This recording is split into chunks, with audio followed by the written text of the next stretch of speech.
The father installed a camera and discovered why his 14-year-old daughter was always exhausted. Hello everyone, enjoy these relaxing moments while you watch. That winter in Los Angeles was bitterly cold. In the third-floor apartment of an old building, 45-year-old air conditioning technician Joseph Walker turned over on his creaky iron bed. He was startled awake by a dry, faint cough from the room next door. "Lucy," he called softly, but there was no reply. Lucy Walker, his 14-year-old daughter. Her long, dark hair, which she used to tie up neatly every morning for school, was now often a tangled mess. Her round, bright eyes, so much like her late mother Mary's, now always looked weary and full of gloom. Joseph opened the door and stepped in, seeing the girl curled up, facing the wall. In the dim light spilling in from the hallway, her skin looked pale, almost gray. "You okay?" he asked gently, sitting down at the edge of her bed. Lucy just nodded without turning around. "I'm fine, Dad. Just tired from studying a lot." "What kind of studying makes your grades drop like this?" "I just checked your report book." Lucy remained still. "I'll try harder." Joseph sighed. For over a week now, he'd felt that something was wrong. She startled awake in the middle of the night once, even sitting up screaming and then calming herself down by clutching her head. Sometimes she said she was full after just a few bites. Her complexion was pale, lips dry and cracked, and that look in her eyes, it broke his heart every time he saw it. Ever since the car accident in 2020 that took Mary's life, Joseph had been both mother and father. He learned how to braid her hair, cook her favorite noodles, and button her shirts every morning before school. He once thought he was doing pretty well. But now, everything felt like it was falling apart. The next morning, at a small bar in East LA, Joseph met up with Thomas, his best friend from trade school. "You've lost weight, Joseph," Thomas noted, pouring coffee. "Still losing sleep over work?" Because of Lucy, Joseph rested his head in his hand. "She's changed, like she's someone else." Thomas frowned. "Did she say anything?" "She just says it's from studying too much." "But I don't buy it. I saw bruises on her wrist once. When I asked, she just laughed and shook her head." "It's impossible." "You think she's being abused?" "I don't know." Joseph stared at his coffee without drinking. "All I know is I'm scared. Really scared." Thomas was silent, then leaned toward Joseph and said in a low voice, "If you're really that worried, install cameras. I know a guy, Michael, he does security systems for offices. You just need one in the hallway and one in her room, somewhere discreet." "You mean spy on her?" "Not to control her. To protect her. You know how unsafe LA is these days." That night, after Lucy left for tutoring and hadn't come home yet, Joseph took the camera kit that Michael had personally delivered. Carefully, he installed one camera high up in the hallway leading to her room, and another hidden inside a light fixture above her bed. He didn't feel guilty. He no longer felt ashamed for invading his daughter's privacy. What he felt instead was a rising panic, like a tide crushing his chest. Around 1 a.m., he was still awake. Lucy had come home, eaten a cold dinner in silence as usual, and gone into her room, closing the door without a word. At 2:10 a.m., Joseph jolted awake from a faint noise. He stepped into the hallway empty. Lucy's door was closed. Pressing his ear to it, he could hear a faint clicking like the sound of a window latch. He went back and opened the monitoring app on his phone. The black and white footage loaded, Lucy, dressed in a black hoodie, her hair tied back, quietly opening the window and stepping out onto the balcony. He checked the time, 1:48 a.m. "Oh God," he whispered, clenching his fists. A few minutes later, a figure in a black jacket and motorcycle helmet appeared, waiting next to a motorbike. Lucy ran over, climbed on the back, and the two disappeared into the night. Joseph couldn't breathe. He collapsed onto the floor, hands trembling. The next morning, when Lucy returned home close to 5 a.m., he pretended to be asleep. Inside, his mind swirled with questions. Who was that man? Where did she go? What was she doing? Why were her wrists bruised? Why did her eyes look so hopeless? He reviewed the camera data again. Over the past 30 days, the same behavior had repeated 22 times. That evening, Joseph sat across from Lucy at dinner. Where did you go at 1:48 a.m. last night? Lucy looked up, startled. Dad, what are you talking about? I saw you climb out the window. I installed a camera. She dropped her chopsticks, face pale. You were spying on me. Yes. Because I'm scared. I already lost your mother, I don't want to lose you too. Lucy burst into tears, but still said nothing. She only covered her face and shook her head. She's going through something, said Mr. Raymond, the downstairs neighbor and a retired security guard, after Joseph briefly explained the situation. I've seen her coming home late, eyes all red, walking unsteadily. Joseph was silent. Raymond sighed. But listen, don't push too hard. The girl's already hurting. That night, Joseph lay next to his phone, eyes wide open, heart like a stormy sea. Part of him wanted to break down Lucy's door and demand answers. But another stronger part warned, if you do this wrong, you'll lose her forever. 2 days later, while Lucy was at school, Joseph sat in the living room, eyes fixed on his laptop. He opened each saved video clip, hands trembling. Timestamp, 1:48 a.m. Lucy once again slipped out the window, wearing her black jacket. A man in a face mask waited beside the motorcycle. She climbed on, hugged him, and the two vanished into the LA darkness. Joseph muttered through gritted teeth, who the hell is that? He fast-forwarded. At 4:27 a.m., the motorcycle returned. Lucy staggered off, bracing herself against the wall. A deep purple bruise was visible on her left wrist. She unlocked the balcony door, entered her room, and collapsed on the floor before crawling into bed. Joseph froze. The images felt like a dagger through his heart. No way. She's only 14. He opened the past month's folder. Every single time Lucy snuck out between 1:30 and 2 a.m. matched perfectly. Total, 22 times. Unable to take it anymore, Joseph stood up and slammed his hand on the table. He grabbed his phone and called. Thomas? It's me. I need your help again. I have to find out who that guy is. I need to know everything. Calm down. What's going on? What happened? She's not just sneaking out. Someone's taking her. And when she comes back, she's covered in bruises. I have video. I need the truth, Thomas. All right. Listen. I know Lewis, a private investigator, used to be a cop. I'll get you his number. But Joseph, don't do anything reckless, okay? I can't sit here while someone might be hurting my daughter. That evening, when Lucy came home, Joseph tried to keep his tone neutral. Did you eat dinner yet? Yeah, I had a sandwich at school. How about I take you to school tomorrow? Lucy shook her head. No need. I'm going with a friend.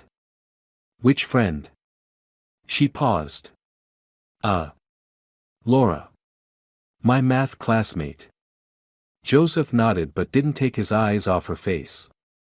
That night, he reviewed another video. In one, Lucy sat on her bed, opened her phone, and listened to a voice message through headphones. He couldn't hear what was said, but afterward, Lucy buried her face in a pillow and cried quietly. He stared at the screen, lips pressed so tight they bled. The next morning, Joseph met Lewis, the private investigator Thomas had recommended, at a cafe in East Hollywood. Lewis was around 50, lean, with a cold, stony face. You said you had a video? Show me. Joseph opened his laptop. Lewis watched the clip of Lucy sneaking out, getting on the motorbike and returning with bruises. After 5 minutes, he nodded. Enough to raise suspicion. I'll start tracking the bike's route if you can give me footage of the area beneath the balcony. I have it all. What else do you need? What I need is a name, a face, and common locations.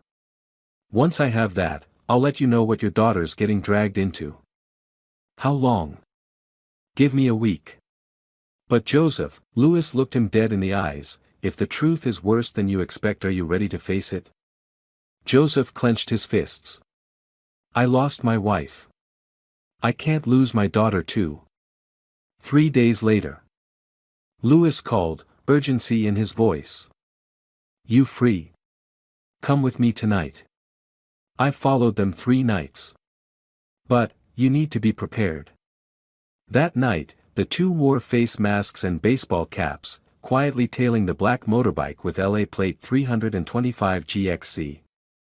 The bike stopped in front of a small bar with a red sign, the Red Garden Bar.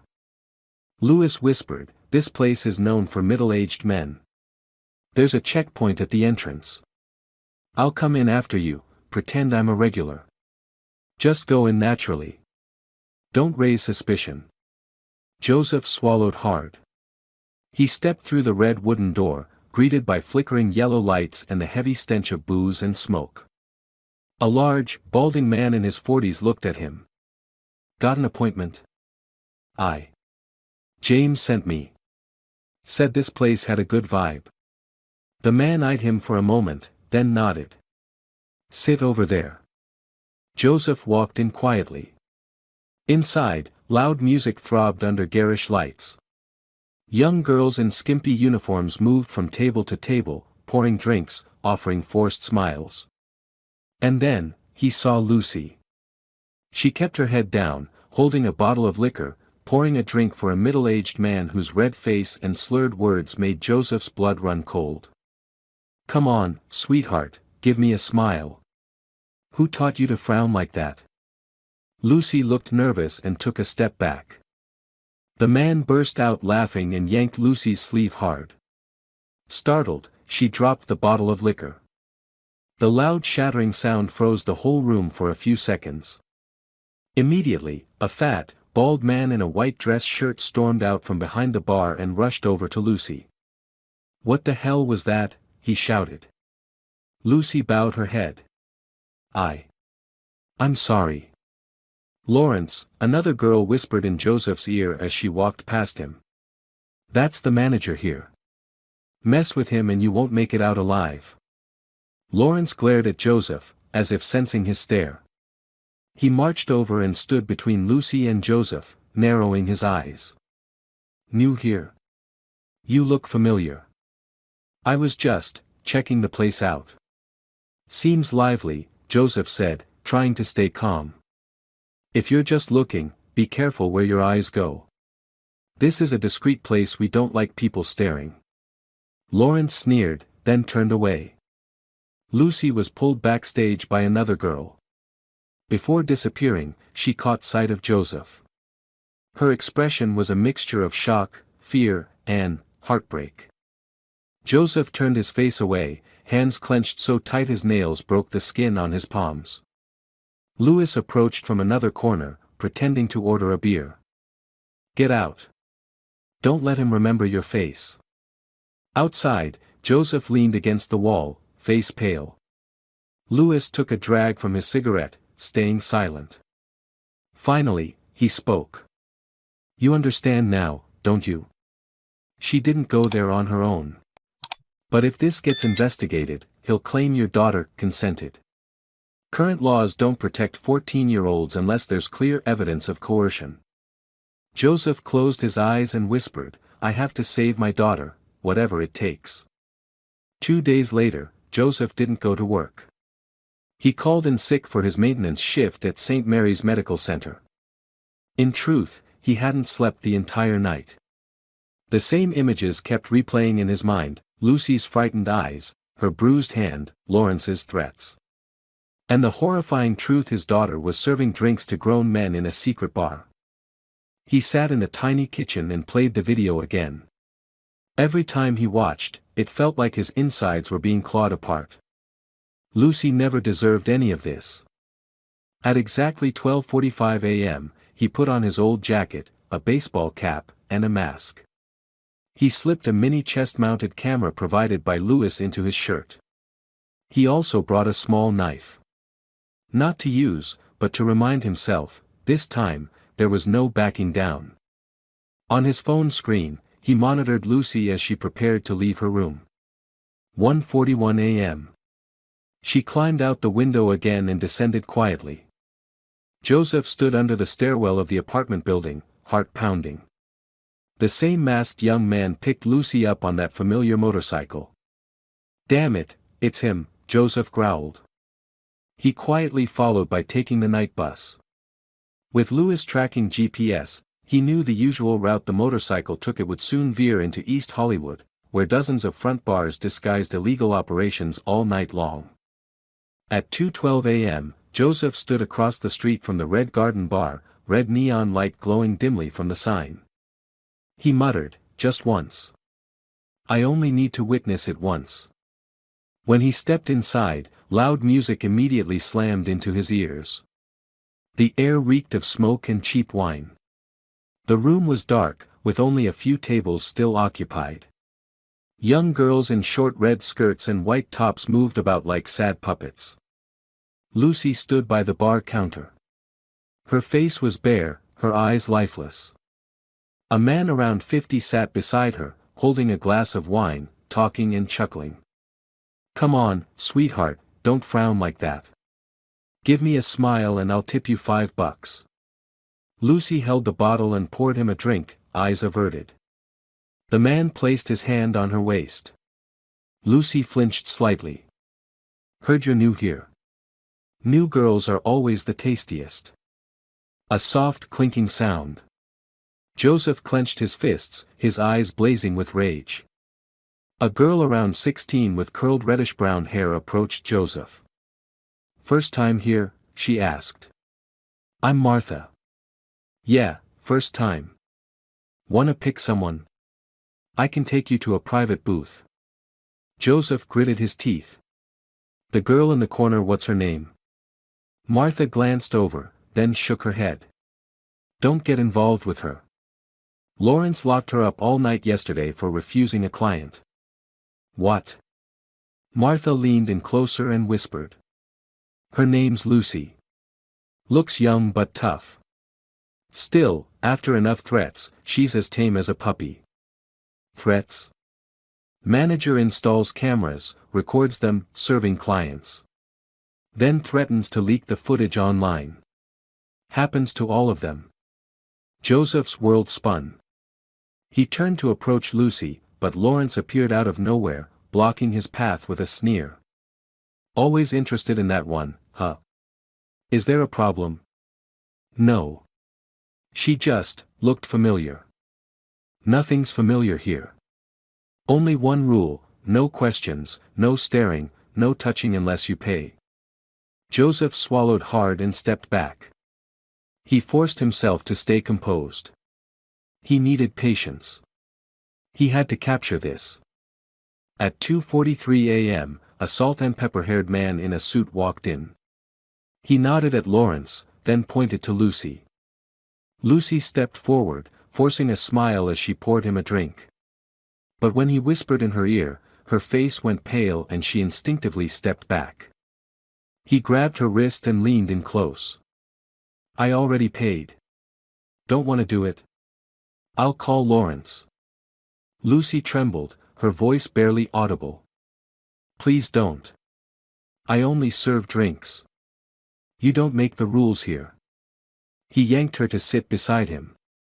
His hand crept up her thigh.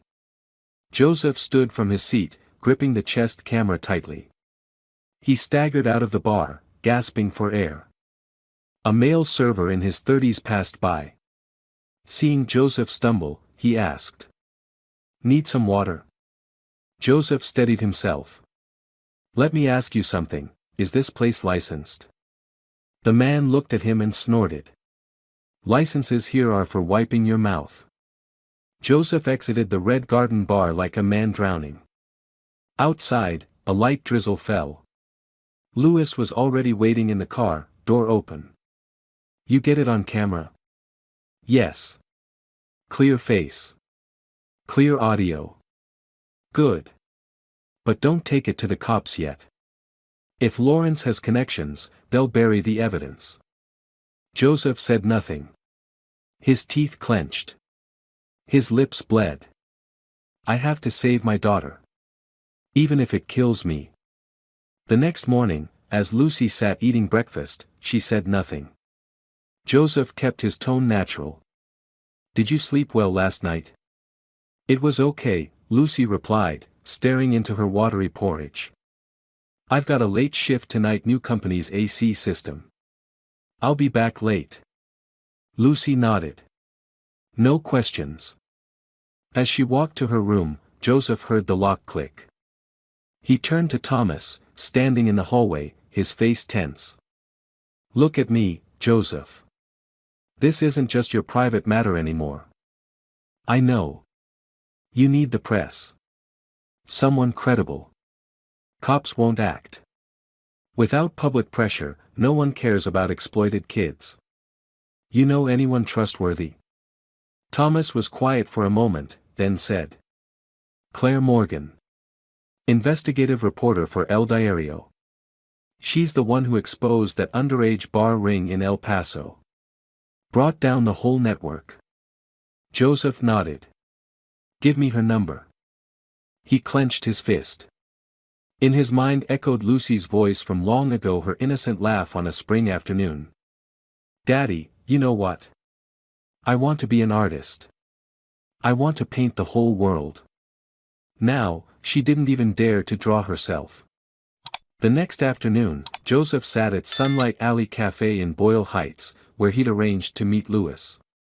On the table was a brown envelope with the dossier the detective had compiled over days of surveillance and investigation. Louis slid the envelope across the table, eyes fixed on his coffee. "His name is Evan Grant. 19. Dropped out at 16. Was arrested once for luring a 13-year-old in Tucson. Got off because his family hired a lawyer who suppressed the evidence. But his reputation is trash." Joseph opened the file, hands trembling. Blurry printed photos appeared, Evan with long brown hair, wearing earrings, a cunning look on his face as he stood near Union Station, where many students pass by. Louis continued. He approached Lucy right at exit 4. His usual trick: pretends to drop sheet music, acts like a struggling artist who had to quit violin to care for his sick mother. Joseph exhaled sharply, his voice bitter. The classic pity ploy. Louis nodded. "I have audio of him talking sweet to another girl, all fake charm, then gradually sinking her into this special bond fantasy. Once Lucy trusted him, he spun a tale about being $10,000 in debt and said he'd be beaten to death if he didn't pay." Joseph gripped the file tightly. "And my daughter thinks she's saving her boyfriend." Louis placed a hand on his shoulder and spoke quietly. "He's a parasite. Preys on girls without fathers, mothers, or those who've been through trauma. Your daughter lost her mom and she's sensitive. He saw an opportunity." Joseph growled, "If I get my hands on him, I'll." Louis cut him off. "Killing him is easy. But Lucy would lose everything. Instead, you need evidence. A solid plan." At night, Joseph sat alone in his room, the glow of his phone screen casting shadows across his gaunt face. He opened the audio recording Louis had given him. "Lucy, I'm sorry, but if I don't have the money, they'll kill me. You don't get it, you still live with your dad. But me, you're all I've got. I'll do anything.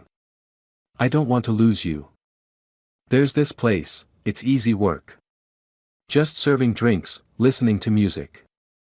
You could really help me. Just a few weeks." Joseph closed his eyes. His daughter's voice in the recording was as fragile as a leaf. "I trust you. I'll try." Something shattered inside his chest. He felt himself dying in pieces. The next day, Thomas showed up at Joseph's place holding a newspaper. "Did you see this?" Thomas slammed the paper on the table. Evan was tied to an underground music station in downtown LA. The cops busted one, but he walked because of lack of evidence. "He's a damn snake." Joseph growled through his teeth. "I want him on video. I want him on tape accepting money. I'll bait him myself." Thomas hesitated. "Are you sure this isn't too dangerous?" "Dangerous is letting her keep going back there. Dangerous is waking up every day not knowing if my daughter's still alive." That night, Joseph left the house in a different outfit. He wore a long coat, glasses, and had a mini camera pinned to his shirt button. Louis had positioned a surveillance car near the Red Garden bar.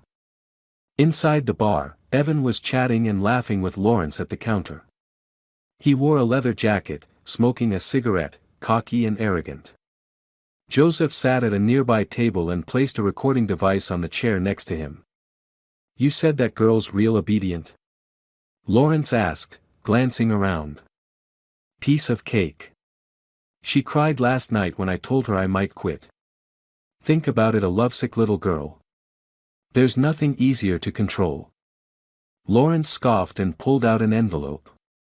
"For you. But remember, don't let her talk. If the press shows up, I'll wipe everything and pin it all on you. Relax.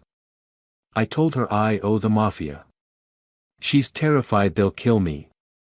Joseph's hands trembled around his glass, fury coursing through him. A server named Samuel, a Colombian Joseph had seen the night before, passed by and whispered, "Be careful. Lawrence has someone watching the entrance. Anyone suspicious disappears." Joseph nodded slightly. "Thank you. I'll be careful." "You're her father, aren't you?" Samuel asked, voice trembling. "Yes. My sister was tricked by someone like Evan. She nearly killed herself. If you need a witness, I'll testify." Joseph was overcome. He nodded. "What's your name?" "Samuel Morgan. My sister is Paige. I'll help."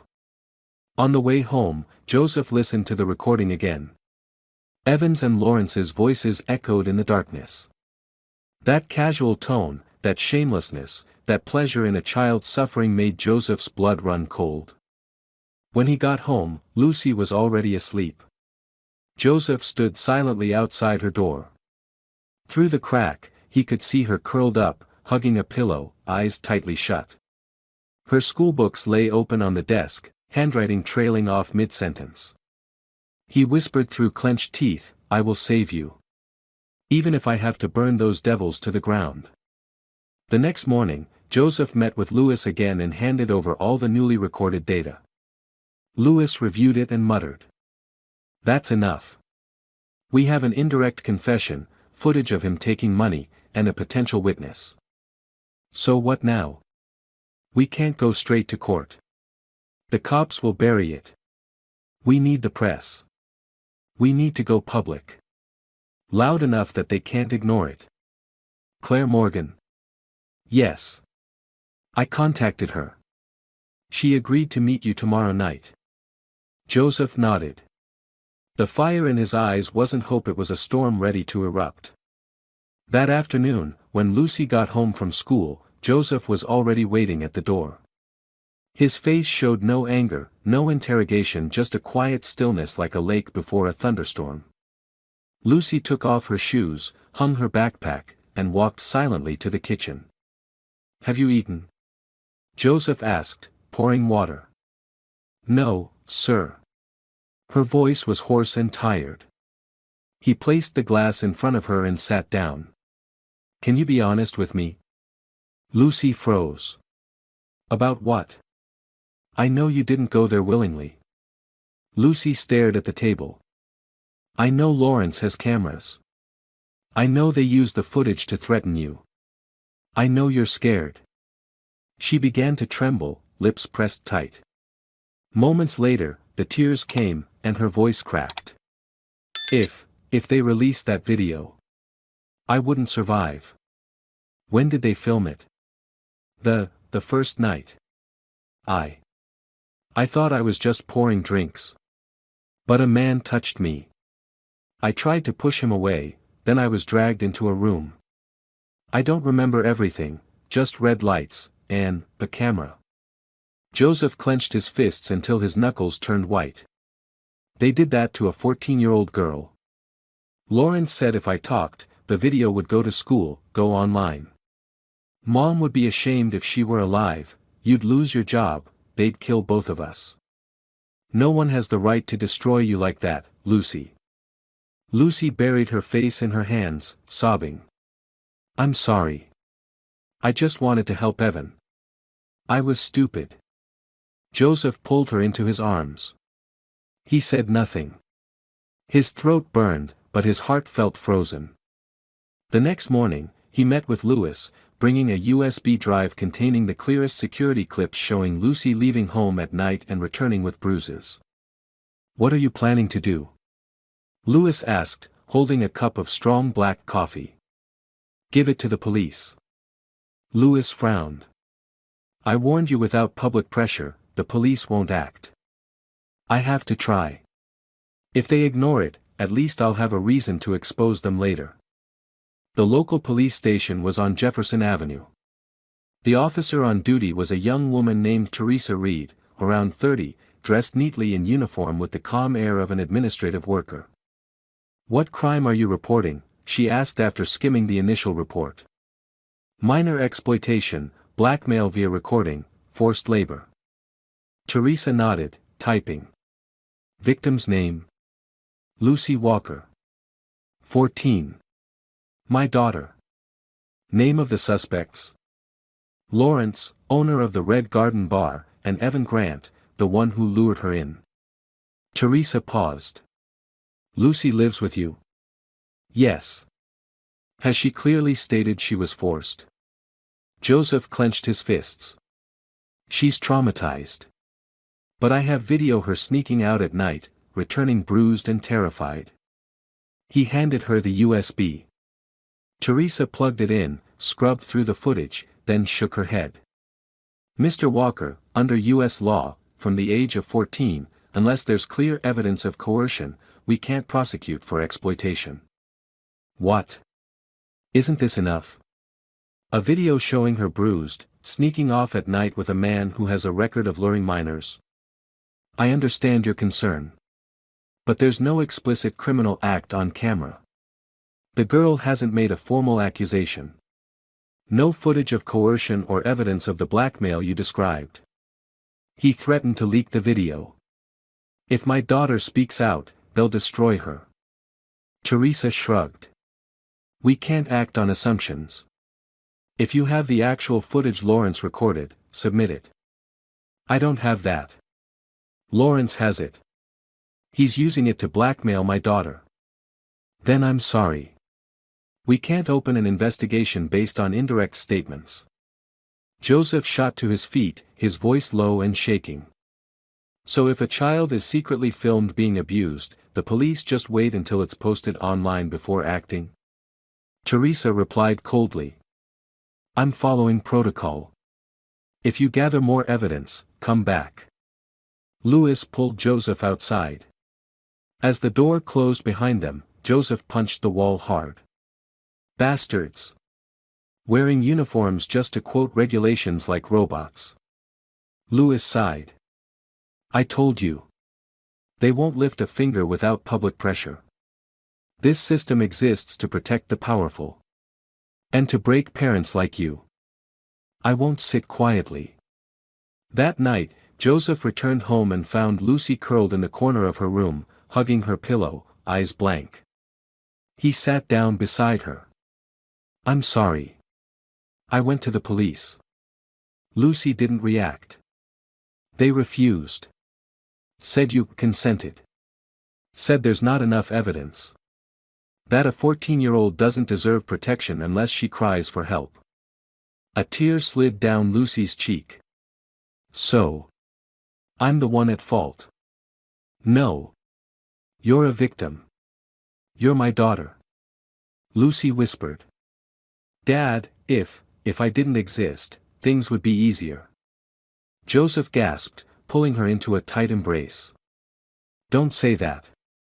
Never. You're the reason I'm still breathing. Lucy murmured.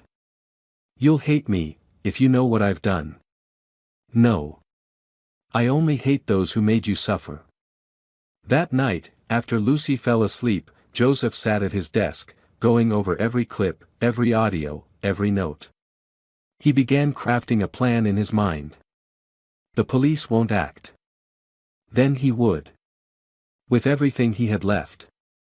That night, a light rain fell over Los Angeles, bringing with it a chilling dampness that seeped through every crack and doorframe. The clock read 2:17 a.m. Joseph couldn't sleep. He sat in the living room, replaying dozens of saved videos. His eyes were bloodshot, burning. Each time he saw Lucy silently leave the house in the dead of night, his heart shattered all over again. Suddenly, the sound of running water came from the bathroom. It wasn't loud, but it was unusual. Joseph frowned. Lucy never showered at this hour. He stood up and hurried toward the partially ajar door. Pale light spilled from the bathroom. When he pushed it open, the scene before him knocked the breath from his lungs. Lucy was sitting on the floor, leaning against the sink. Her clothes were soaked, her long hair plastered to her face. The faucet still ran, water mixing with the blood smeared across the tile floor. Her left wrist was bleeding deep, fresh, and wide. Lucy! Joseph screamed, rushing forward to hold her.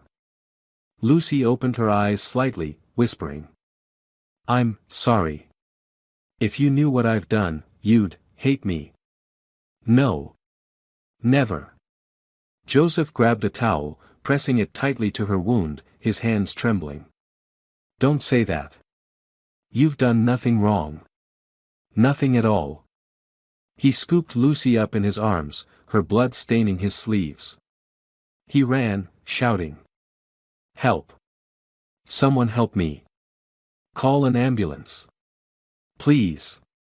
Downstairs, Mr. Raymond, the neighbor, heard the commotion and opened his door, alarmed. Dear God. What happened to the girl? She tried to kill herself. I need to get her to the hospital, now. Raymond threw on a coat. My car's in the garage. Go. In the car, Joseph held Lucy tightly, whispering over and over. You'll be okay, you'll be okay.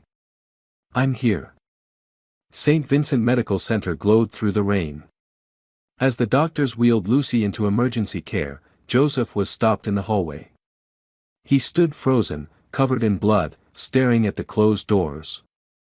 A middle-aged woman with her hair tied back stepped out. Her name tag read Dr. Helen Monroe. Are you the father of Lucy Walker? Yes. Is she okay? We've stopped the bleeding. The cut was deep, but not life-threatening. However, we suspect this wasn't her first attempt. What do you mean? We found older scratches on her right wrist. Likely from sharp objects. Her mental state is extremely fragile. I recommend we transfer Lucy to the pediatric psych ward for observation. Joseph nodded like a machine. Do whatever she needs. Please. Shortly after, a psychologist arrived to speak with Joseph. She was in her 40s, her voice calm but firm. Her name was Isabel Roberts. Mr. Walker, I'll need to speak with Lucy privately later. But first, do you suspect she's been abused? Not at home. But out there are people who've destroyed her. Joseph recounted everything. His voice broke. His hands trembled. Isabel didn't interrupt. She simply listened. When he finished, she nodded. I believe you. And I'll write a full report. But without legal action to support it, those people will walk free. So what do I do? Document it. Every threat, every payment, every word. Then go public. Bring in the press. When public pressure is loud enough, the law finally listens. That evening, Lucy woke up. Her eyes barely opened, hazy and tired. Joseph sat beside her bed, holding her hand. "I'm here. Can you hear me, sweetheart?" Lucy gave a faint nod. "Why, baby? Why did you do it?" "I was tired. I couldn't take it anymore. Every time I open my eyes, I'm scared. Every time I go to school, I feel ashamed. I'm scared people will find out. No one has the right to make you feel dirty. You didn't do anything wrong. The people who hurt you are the ones who should be ashamed. You won't leave me, will you?" Joseph squeezed her hand. "I already lost your mother. I swear, I won't lose you too." The next day, Joseph went to a pharmacy near the hospital to look for hidden recording equipment. The man behind the counter, wearing glasses, was named Victor Nelson. After hearing a brief explanation, he pulled out a small pouch. "This is a button camera. HD, records to a memory card. Built-in mic. Can record for up to 3 hours. I'll take 2. What are you planning to do?" "I'm going to confront Lawrence. I'm going to record everything, every threat, every payment. I won't let my daughter die for nothing." Victor looked at him for a moment and said softly, "I had a sister, died from something similar. If you need anything else, come to me." That night, Joseph cut and sewed the cameras into 2 buttons on his shirt. He practiced speaking, adjusted the angles, tested audio. All the while, the image of Lucy on the bathroom floor haunted him, blood and water spreading like a wound that wouldn't heal. Louis called. "You sure you want to go through with this?" "I don't have a choice." "Be careful. Lawrence has eyes everywhere. If he suspects you, then at least I'll die as a father who didn't back down." Louis paused. "I'll wait outside. Any signal, I'm coming in." 2 a.m., the Red Garden bar was still lit. Joseph entered like any other customer. Lawrence sat at the bar, laughing with a blond man beside him. Joseph took a nearby table and pressed the record button. A battle for life had begun. The bar was still crowded. The music pounded. Red lights flickered. Faces drifted in smoke, empty, tired, haunted. Joseph sat still, his hidden camera rolling, eyes scanning like a hunter watching prey. 2:11 a.m., Lawrence emerged from the back room, holding an envelope, his eyes icy. Evan was already at the bar, swirling a glass of cheap wine, smirking. Joseph quietly hit the audio recorder again. The camera had been rolling for 40 minutes, battery still had 1 hour left. Lawrence placed the envelope on the table, his voice low but clear. 15 shifts, right? Evan laughed. Missing 2. But I added extra, she's been obedient. She really has. Lawrence sneered. Old man last night was thrilled. She didn't even dare cry. I gave her 1 threat, now she's like a puppy. You still have the first clip? Of course. I've got several clips of her shaking when the guy touched her leg. Every second of it. Joseph clenched his jaw so tightly it spasmed. His hand gripped the table's edge. Lawrence glanced around and muttered. But careful. That kid's close to breaking. I saw her crying in the bathroom last night. If she breaks, I'll wipe everything. I'll disappear from LA. What about you? I've got insurance. If anyone squeals, their whole family becomes tabloid fodder. I can even fake it, say she sent the videos herself. People believe it instantly. Joseph trembled. That last line was the bullet that shattered the last shred of his patience. He stood, gave a subtle nod to Louis, seated in the far corner pretending to be a customer. Louis took out his phone and typed a message. Just then, Lucy emerged from the back, a tray of drinks trembling in her hands. A pot-bellied man at table 5 waved her over. Hey baby, Come here, show me a smile. Lucy forced a smile, but it was crooked, painful. The man pulled her into his lap. She froze, looking around, eyes pleading in silence. Joseph pulled out his phone and pretended to call someone. Yeah. I'm outside now. Meet me at the car. He walked out quickly. Louis followed a moment later, nodding. We got it. Clear video. Clean audio. I have to send it to Claire. We can't wait any longer. The next morning, Joseph put on a gray coat and went to the Independent Tribune headquarters. He met Claire Morgan, the renowned investigative journalist who had once shaken the entire El Paso administration by exposing an underage prostitution ring. Claire was about 40, short hair, sharp eyes.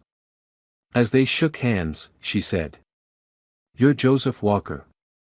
Lucy's father?" "Yes. And I'm ready to give you everything." Joseph placed 3 USB drives on the table, printed photos from the camera, notes on every conversation, and a detailed report. Claire opened her laptop, plugged in a USB, and watched the first clip. In less than 2 minutes, her brow furrowed. This is Lawrence's confession. And footage of Evan accepting money. You've got voice, faces, time, place. I need you to publish it. As soon as possible. You know how dangerous this is, right? I don't care about safety. I care about keeping my daughter alive. Claire nodded. I'll speak to editorial tonight. The article will go out in Monday's morning edition.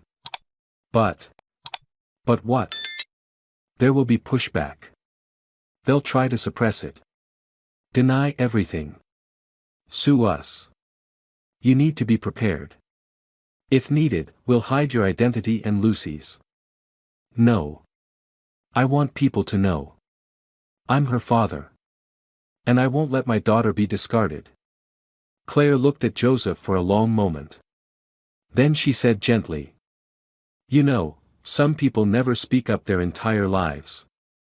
But you, in just a few days, you've made the whole system tremble. I don't want them to tremble. I want them to fall." On the way home, Joseph stopped by the hospital. Lucy was sitting up, sketching in her notebook. When she saw him, she bit her lip and looked away. Joseph sat beside her and took her hand. "I submitted all the evidence. The article will go out Monday morning." Lucy gripped her notebook tightly, her voice barely a whisper. "They'll find out.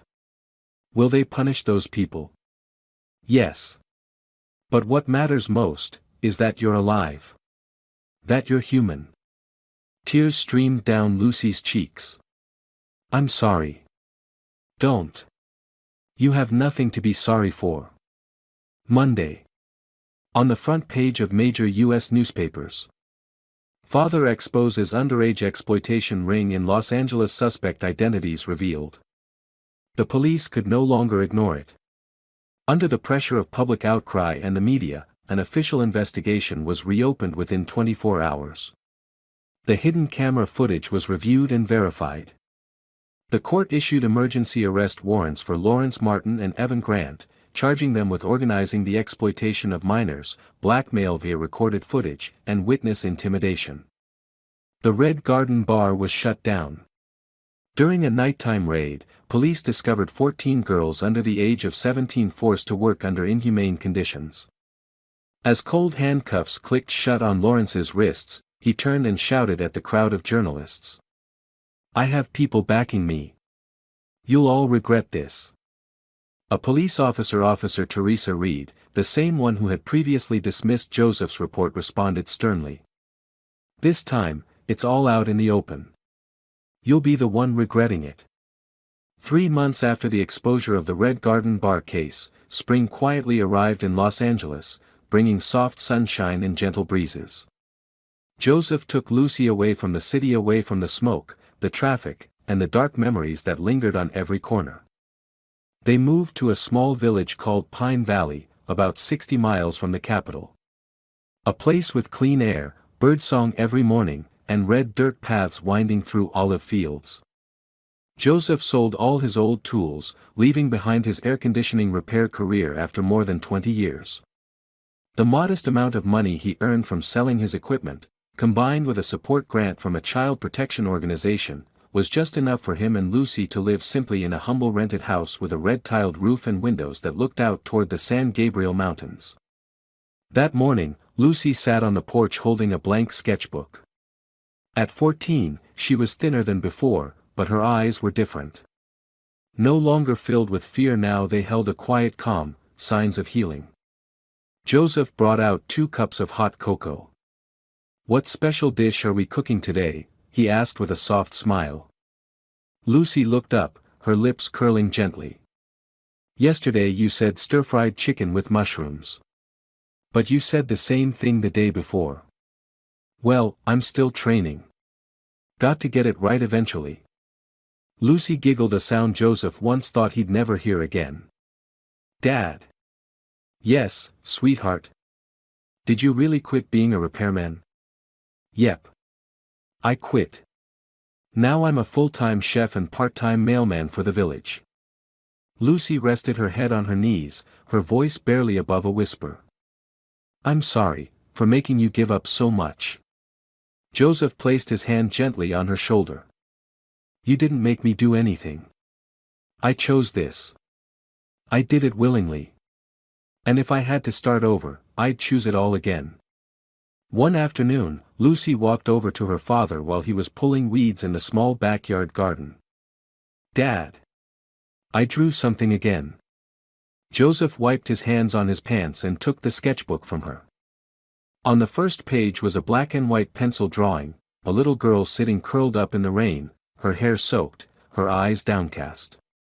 Above her stood a middle-aged man, slightly hunched, holding an umbrella over her. The rain no longer touched her. At the bottom, Lucy had written in small italic letters, "Thank you for not giving up on me." Joseph stared at it for a long time. His eyes turned red, but no words came out. Lucy lowered her head. "It's not that good." "No. It's beautiful. The most beautiful thing I've ever seen. I just wanted you to know. I'm grateful." Joseph nodded softly, his voice trembling.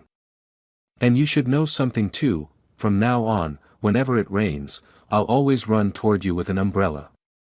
No matter where you are." A week later, they received a letter from Claire Morgan, the journalist who had helped bring the case to light. In it, she wrote, "Dear Mr. Walker. The investigation is ongoing. Lawrence and Evan are currently being held awaiting trial.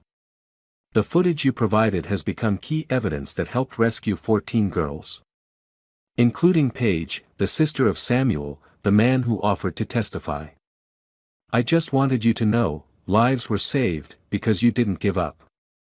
Lucy read it in silence, then whispered, "Dad. Yeah.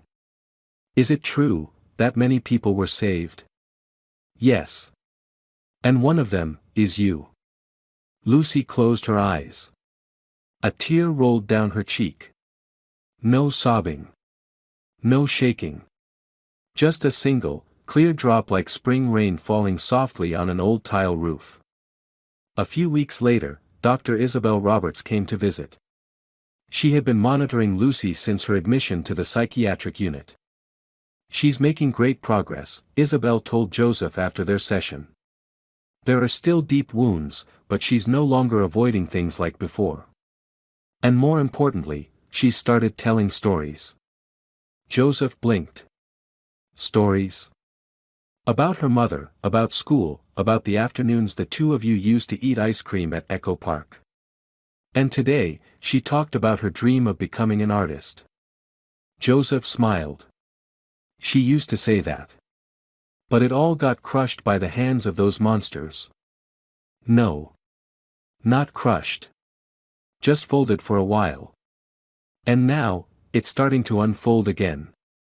Lucy came out into the backyard and saw Isabel taking photos of a lavender bush. "Ms. Isabel." "Yes, sweetie. I finished my drawing." Want to see it?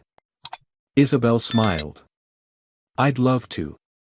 Lucy opened her sketchbook and turned to a new page, a sunlit field, a small house with green climbing vines, and two figures standing in the garden, a father and a girl. Their hands weren't touching, but their shadows on the ground were. That evening, Joseph and Lucy walked together along the village path. The olive trees rustled in the wind. In the distance, goats grazed while bells clinked gently. Dad. Do you regret leaving everything behind in Los Angeles? Joseph looked up at the sky, where sunlight streamed through the leaves in golden beams. I didn't leave anything behind. I brought the only thing that mattered. What's that? You. Lucy held her father's hand tightly. And said nothing more. But that silence said everything. In their small room at the end of the day, Joseph carefully taped the umbrella drawing to the wall with 4 small pieces of tape. He didn't need a frame. That drawing didn't need to be fancy. It only needed to be placed in the most sacred corner of his heart. Under the desk lamp, the small sentence glowed quietly. Thank you for not giving up on me. The story of Joseph and Lucy reminds us that when adults stay silent, evil grows. But if even just one father refuses to give up, a single light can pierce through the darkest night. Perseverance, love, and courage are the most powerful weapons we have to protect children who have no voice. The legal system may be slow, but once the truth is exposed, it creates a wave no one can stop. Never give up, because someone out there still needs you to stand up for them. If you enjoyed this story, we invite you to give it a like and subscribe to our channel. Your support motivates us to keep bringing heartwarming stories almost every day. We are very grateful for your support. See you soon.